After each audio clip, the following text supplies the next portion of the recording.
দেব বনাম হিরণ, দুই তারকার রাজনৈতিক লড়াই ঘাটাল লোকসভায়। 2024 লোকসভা নির্বাচনে ঘাটাল লোকসভা কেন্দ্র থেকে তৃণমূল কংগ্রেসের প্রার্থী হয়েছে দুবারে ঘাটালের সাংসদ তথা অভিনেতা দীপক অধিকারী ওরফে দেব। তার প্রধান প্রতিপক্ষ ভারতীয় জনতা পার্টির প্রার্থী খড়গপুরের কাউন্সিলরের বিধায়ক তথা অভিনেতা হিরণময় চট্টোপাধ্যায় ওরফে হিরণ। তবে এবার ঘাটালবাসী কি চাইছে, কোন অভিনেতাকে বেছে নেবে ঘাটালবাসী? ঘাটালের বাসিন্দা জয়ন্ত মণ্ডল জানান, উনি তো ব্যস্ত মানুষ, সাধারণ মানুষের কাজ করতেই পাচ্ছেন না, তাই ঘাটালে এবার পরিবর্তন দরকার। ঘাটালের সাধারণ মানুষের হয়ে যে কাজ করবে সেই রকম সাংসদ চাইছে ঘাটালবাসী। পাশাপাশি ঘাটাল মাস্টার প্ল্যান রূপায়ণের কথাও জানান তিনি। পাশাপাশি বেকার যুবক যুবতীদের হাতে কাজ এনে দেবে এমন সরকার হওয়া দরকার বলেও জানান তিনি। ঘাটালের আরেক বাসিন্দা অলোক পাল বলেন, মানুষ দেবকে পছন্দ করে, হিরণ এসে বিরাট প্রভাব ফেলতে পারবে না।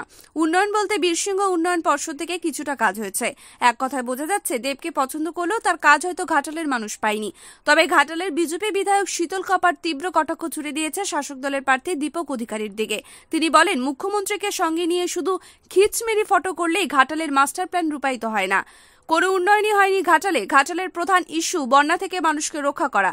মাস্টার প্ল্যান রূপায়ণ করতে গেলে তার বাস্তব প্ল্যানিং থাকা উচিত। সেই সঙ্গে শীতল কপাট আরও বলেন, ঘাটাল লোকসভা এলাকায় দাসপুরের বেশিরভাগ মানুষ স্বর্ণকার, তাই এখানে কুটির শিল্প গড়ে তোলা যেতে পারে। আগামী দিনে বিজেপি সরকার হলে আমরা তা করে দেখাবো। সেই সঙ্গে কৃষি প্রধান এলাকা হওয়ায় চাষিদের জন্য কোল্ড স্টোরেজের ব্যবস্থা করার কথাও বলেন। সেই সঙ্গে ঘাটালে রেলপথ গড়ে তোলা হবে। ঘাটালে রেলপথ করার জন্য কেন্দ্রকে জানানো হয়েছে। কেন্দ্রীয় মন্ত্রী পরিদর্শন করে তা বাস্তবে রূপায়ণের কথা ভেবেছেন বলেও জানান শীতল কপাট। তবে এসবকে একেবারেই পাত্তা দিতে নারাজ ঘাটালের তৃণমূলের যুব সভাপতি সৌরভ চক্রবর্তী। তিনি বলেন, সারা বছর ধরে যেভাবে আমরা মানুষের পাশে থেকে এসেছি, মানবিক সরকারের উন্নয়ন প্রতিটি মানুষের কাছে পৌঁছে দিয়েছি, তাতে করে আমরা নিশ্চিত সাধারণ মানুষ উন্নয়নের নিরিখেই ভোট দেবেন। তিনি আরও বলেন, সাংসদ তহবিল থেকে বেশ কিছু স্কুলে পানীয় জলের ব্যবস্থা ও রাস্তায় লাইট লাগানো হয়েছে। ঘাটালের যুবনেতা বলেন, গণতন্ত্রের মানুষ শেষ কথা বলে, আমরা সাধারণ মানুষের উপর বিশ্বাস রাখি, তাই ঘাটালে বিপুল ভোটে মানুষ আমাদের জয়লাভ করাবে। কে দ্বিতীয় তৃতীয় হবে সেটা বিরোধীরা ঠিক করুক। Bureau report, XTV Bangla. সামনে লোকসভা নির্বাচন, ইতিমধ্যে কিন্তু আপনাদের প্রার্থী তালিকা ঘোষণা হয়ে গেছে, তো কিভাবে ঘাটাল লোকসভা কেন্দ্রে আপনারা প্রচার করছেন?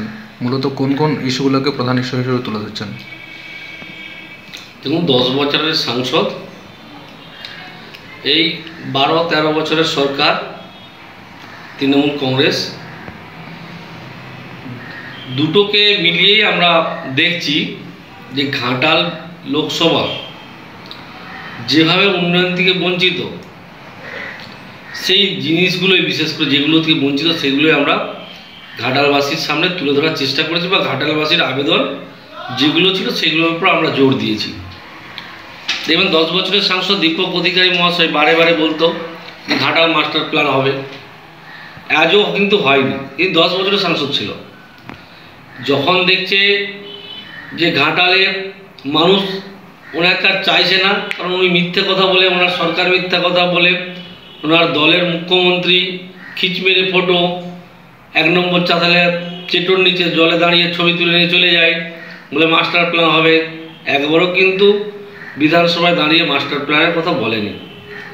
আমি নিজেও মাস্টার প্ল্যানের জন্য বিধানসভায় দাঁড়িয়ে বলেছিলাম, তার কোনো উত্তর পাইনি। তো সেই জায়গায় আমাদের যিনি লোকসভা প্রার্থী হয়েছে ডক্টর হিরণময় চট্টোপাধ্যায়, তিনি জনগণের কাজ করার জন্য একদম রেডি হয়ে রয়েছে। তিনি খড়গপুরের বিধায়ক, তিনি ছোট থেকে বড় থেকে মাঝারি থেকে সব রকম কাজের কথা ভাবছেন খড়গপুরের মানুষের জন্য। এখনও এই কদিন প্রার্থী ঘোষণা হয়েছে, সম্ভবত 2 তারিখে। 2 তারিখ থেকে আগে থেকে উনি টুকটাক প্রোগ্রামে আসছিল দলের, এই ঘাটাল জেলার বিভিন্ন জায়গায়, ঘাটাল লোকসভার। তো ওনার বক্তব্য পরিষ্কার, এখনও উনি বলছেন যে ঘাটালবাসীর দীর্ঘদিনের দাবি মাস্টার প্ল্যান, এই মাস্টার প্ল্যানটা করতেই হবে, করা হবে। আবার তার সাথে সাথে সবথেকে একটা বড় ইস্যু, যেটা আমাদের যোগাযোগ থেকে অনেকটা আমরা পিছিয়ে আছি, রেল লাইন থেকে, যেখানে আমাদের কেন্দ্রের মন্ত্রী, রেলমন্ত্রী সম্মানীয় অশ্বিনী বৈষ্ণবজি যে রাজ্য সরকারকে বলেছিলেন, আমি নিজেও আবেদন করেছিলাম যে ঘাটাল রেল লাইন, সেই আবেদনপত্রটা নবান্নে ফরওয়ার্ড করেছিলেন যে আমরা রেল লাইন করতে চাই পাঁশকুড়া থেকে ঘাটাল চন্দ্রকোনা, তার নকশা তৈরি করে দেন, উনি কিন্তু করেননি। আমরাও দেখছি সেখানে আমাদের প্রার্থী যিনি রয়েছেন আমাদের হিরণময় চট্টোপাধ্যায়, উনি কিন্তু এই রেল লাইনটাকেও হাতিয়ার করছেন, ইস্যু করছেন যে হ্যাঁ ঘাটালে রেল লাইন দরকার। রেল লাইন যদি থাকে যোগাযোগ ব্যবস্থা একটা ভালো হবে, সব দিক থেকে, ব্যবসা থেকে, যাতায়াত থেকে, সমস্ত কিছু যোগাযোগ সূত্রটা ভালো হবে। সব থেকে বড় কথা, আমাদের এই লোকসভায় বাইরে কাজের জন্য অনেক স্বর্ণকার রয়েছে, এখানে কাজ পাচ্ছে না। সেই জন্য আমরা চাই, আমাদের দল চাই, আমাদের প্রার্থীও চাই, হিরণময় চট্টোপাধ্যায়ও চাই যে ঘাটাল লোকসভার কোনো একটা জায়গায় গোল্ডেন হাব হোক স্বর্ণকারদের জন্য। এবং আমাদের বিস্তীর্ণ এলাকার কৃষক, তারা কৃষিকাজের উপর নির্ভরশীল, তাদের জন্য সবজি ক্লথ স্টল একটা দরকার, সবজি মার্কেট যেখানে সবজি স্টোরে হয়ে থাকবে, সেখানে ক্লথ স্টল দরকার। তো সেই জন্য এই জিনিসগুলোর উপর অনেকটাই জোর দেওয়া হয়েছে। আরও অনেক এমন কিছু রয়েছে। প্রধান প্রতিপক্ষ হিসেবে আপনার কাকে দেখছেন এবারে ভোটে?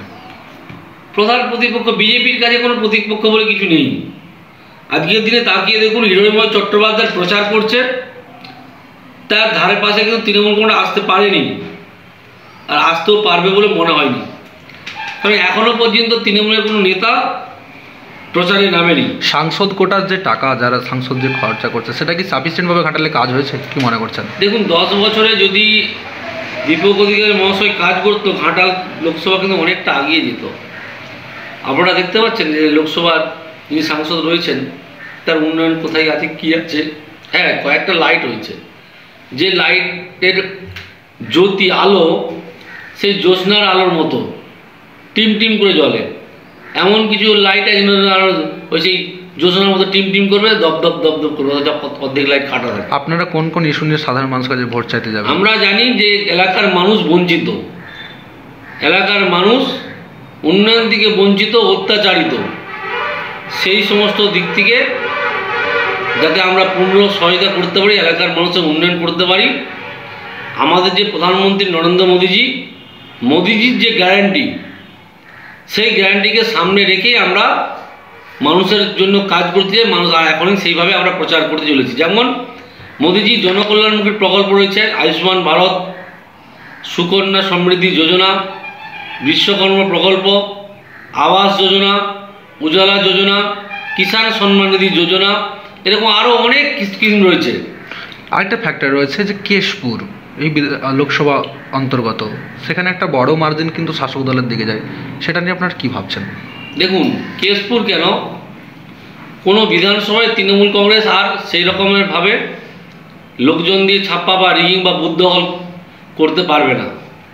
কারণ এইবারে কেন্দ্রের সরকার, মোদিজি এবং আমাদের সর্বভারতীয় সভাপতি জেপি নাড্ডাজি কমিশনারকে এই জিনিসটা বুঝিয়ে দিয়েছেন যে পশ্চিমবাংলা, কাশ্মীর, এই দুটোর মধ্যে সব থেকে যদি সন্ত্রাস বেশি হয়ে থাকে পশ্চিমবাংলা।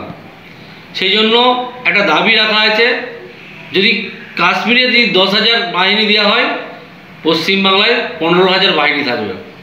অর্থাৎ এই কেশপুরের মধ্যে কিছু কিছু জায়গা রয়েছে, যেমন সন্দেশখালী, যেখানে বলা হয় 10 বছর ভোট দিতে দেওয়া হয়নি, ঠিক কেশপুরে একই অবস্থা। তো সেই জন্য এই বাহিনী দিয়ে যেমন সব রকমভাবে নিরাপত্তা দিতে পারে তার ব্যবস্থা হয়েছে, মানুষ স্বতঃস্ফূর্ত ভোট দেবে। কেশপুর কেন, কোনো বুথই তৃণমূল কংগ্রেস রিগিং বা ছাপ্পা বা দখল করতে পারবে না। গত লোকসভায় ভারতী ঘোষের থেকে দীপক অধিকারী প্রায় 1 লক্ষ কাছাকাছি একটা ব্যবধান ছিল, ব্যবধান কমিয়ে কি এটা যেটা সম্ভব? দেখুন, এই ভোটটা মানুষের ভোট ছিল না, তৃণমূলের রিগিং করা ভোট ছিল, ছাপ্পা দেওয়া ভোট। এইবারে আমরা দায়িত্ব নিয়ে বলছি, ছাপ্পা দিতে দেব না।